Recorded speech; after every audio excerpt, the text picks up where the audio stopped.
안녕하세요 여러분, 루시입니다. 오늘은 영양소에 대해서 알려드릴게요. 여러분, 영양소가 뭔지는 아시지만 정확하게 잘 모르는 사람이 있어서 간단하게 영양소에 대해서 알려드리고 넘어갈게요. 자, 여러분 첫 번째 보시면요, 영양소는요 뭐냐면 말 그대로 우리 몸에 필요한 물질들인데, 어떤 물질 왜 필요한지 보시면요, 생물이요 생명 활동을 해야 되잖아요, 그죠? 그래서 생명 활동에 필요한 물질이에요.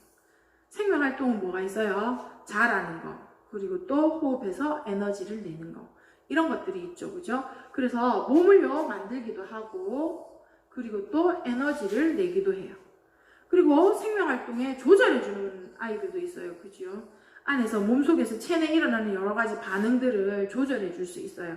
그런 에너지원으로 쓰이는 아이들, 열량을 내는 에너지원, 생명 활동이 조절이 되는 아이들, 그리고 몸을 구성하는 아이들, 이렇게 생명 활동에 필요한 모든 물질을 우리는 영양소라고 얘기를 합니다. 자, 그러면 영양소에는 어떤 종류들이 있는지 간단하게 보세요. 자, 영양소에는 어떤 아이들이 있다고요?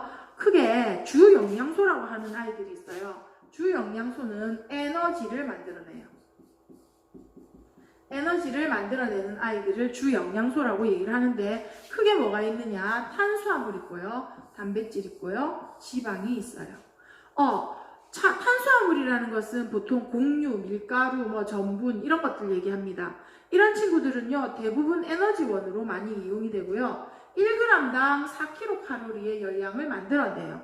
곡류, 빵, 감자, 국수 이런 것들이 탄수화물이 되는데요, 탄수화물들은 분해가 되면 나중에 뭐가 되냐면 엿당 같은 이당류들이 돼요. 엿당, 설탕 같은 애들, 이런 애들이 돼요. 네, 이런 애들이 다시 또 분해가 되면 나중에 뭐가 되느냐? 포도당으로 변합니다. 그래서 탄수화물들은 이런 아이들에서 단당류인 포도당으로 이끌어져 내려오는데, 하나의 당을 포도당이라고, 포도당이 두 개가 결합되어 있으면 이당류인 여기 말하는 설탕이나 엿당이나 젖당이나 이런 것들이 돼요. 근데 그게 40개 이상 막 뭉쳐져 있잖아요. 그러면 완전 성질이 바뀌어갖고 단맛도 잘 안 나는 이런 곡류에 나오는 밀가루나 전분, 이런 곡류, 빵, 감자, 국수 등에 만들어지는 그런 내용들이 돼요. 그런 걸 탄수화물분이라고 얘기를 해요. 그 다음에 단백질이라는 건요, 몸을 구성하고 생명 활동을 조절해주는 역할을 주로 많이 해요.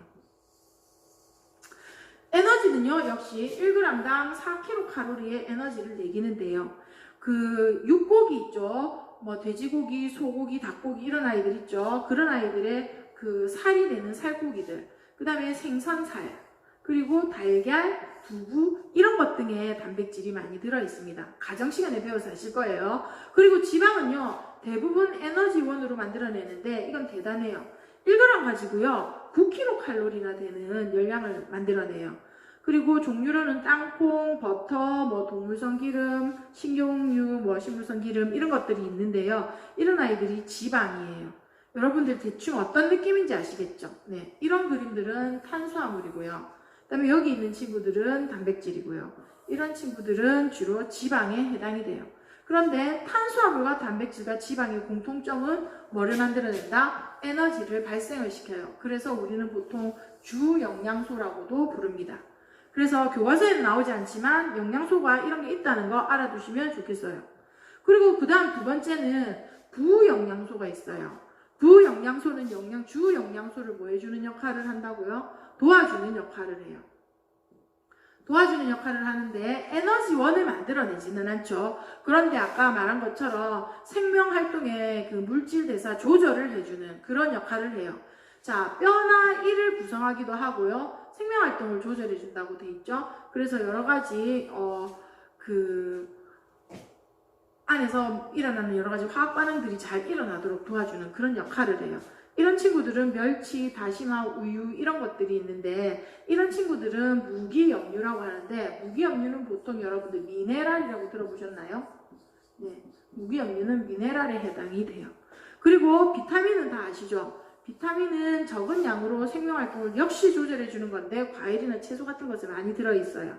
몸에 지용성, 수용성 이렇게 나뉘어지는데, 비타민 B군과 비타민 C는 물에 잘 녹는 수용성이고, A, D, 이 K는 지용성으로서 비타민은 몸에서 만들어지지 않기 때문에 이렇게 음식을 먹어서 넣어줘야 되는 그런 부분이 있어요.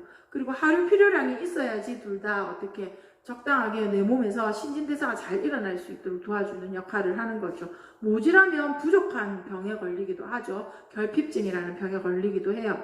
그리고 이제 세 번째 부영양소 물이라는 게 있어요. 물은 엄청 중요하죠. 몸의 구성 성분 중에서 가장 많이 차지하고 있죠. 그리고 여러 가지 물질을 운반해주는 역할을 하고요. 그리고 물질을 녹여주는 역할을 하죠. 그래서 용매 역할을 많이 해줍니다. 그래서 우리 몸에서 아주 필요한 역할을 하는 거죠. 그리고 체온 조절에도 도움을 준다고 하죠. 그래서 부영양소는요, 주영양소와 함께 우리가 잘 생활하고, 잘 자라고, 잘 먹고, 잘 클 수 있도록 도와주는 그런 역할을 하는 영양소들이에요. 그래서 영양소에 대해서 한번 알아봤는데, 잘 알아보시기 바라고 여러분들이 잘 챙겨보셨으면 좋겠어요. 자, 그래서 영양소에 대해서 알아보았으니까 다음 시간에는 영양소가 우리 몸에 어떻게 해서 흡수가 되는지에 대해서 알아보면 좋겠죠? 그래서 한번 알아보도록 하겠습니다. 그러면 다음에 또 만나요. 안녕.